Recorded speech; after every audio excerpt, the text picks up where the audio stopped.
यार कैसा जमाना आ गया, कैसी दुनिया हो गई यार।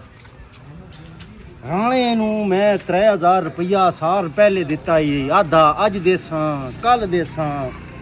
ईद आ गई, ईद उत्ते जुतियां लेने, कपड़े लेने, कुर्बानी करनी। यार कैसा जमाना आ गया, पता नहीं क्यों नहीं मैंने पैसे दे रहा यार। अज मैं जिथे मिलिया ना मैं उहदे कोलों पैसे ले लेने, भावें अज मैं लड़ना ही पिया ना मैं उहदे कोलों पैसे अज मैं ले लेने। 10,000 अली के टाइम आ गया, अवाम उधार लेके फस रही उल्टा।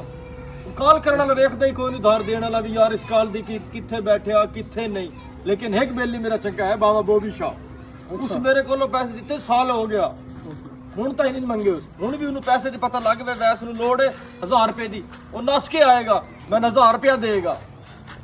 ओ बाबा जी तुम्हारा ही जिक्र हो रहा सी। जनाब क्या हाल है, क्या जिक्र हो रहा सी बाबा जी। देखा को बाबा जी तुसी सुनाओ, सब करो खैरियत है? बाबा जी। बाबा यार तेरियां बड़ियां तारीफां कर रही यार, बड़ा तेरे जड़ा ना यार 1000 रुपया चाहिदा मैं 1000 और मसला ही कोई नहीं है। ले ले ले ले फड़ भाई 1000 रुपया फड़। और के यार अगे पैसे लेने आनू दे कोलो लभदे नान पे 1000 वात ते मैं मगरू वाड़ आया यार, कोई समझ नहीं आनी पई के करिए ते के ना करिए यार।